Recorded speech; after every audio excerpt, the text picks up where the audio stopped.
We're about to perform an experiment of Charles's law, which is the volume versus temperature relationship for gases.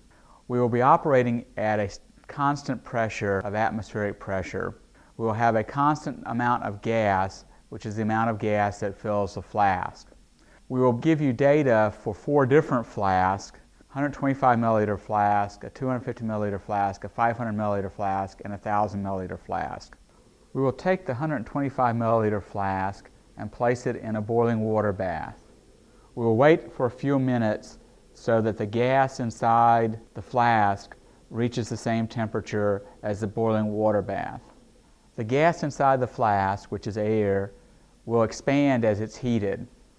When the air inside the flask comes up to the same temperature as the boiling water bath, there will be just enough air in the flask to fill the flask at the boiling point of water. I will put my fingertip over the tip of the glass tubing in the rubber stopper to trap the air in the flask. I will then quickly invert the flask in the tank of water and allow the gas to cool. As the gas cools, atmospheric pressure will push water up into the flask. Eventually, the air in the flask will come to the same temperature as the temperature in the large water bath.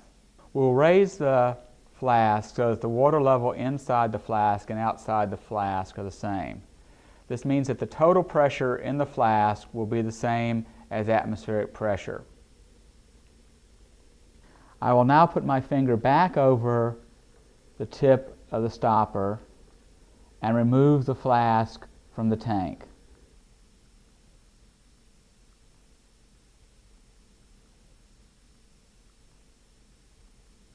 We will carefully remove the rubber stopper from the flask and pour the water into a graduated cylinder.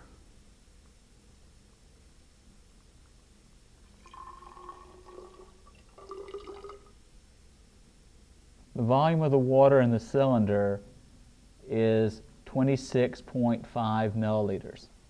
We will now fill the flask completely with water. The volume of the water that completely fills the flask is the volume of the air that filled the flask at the temperature of the boiling water bath.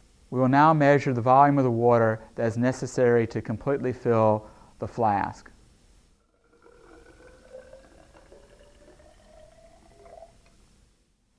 The volume is 138 milliliters.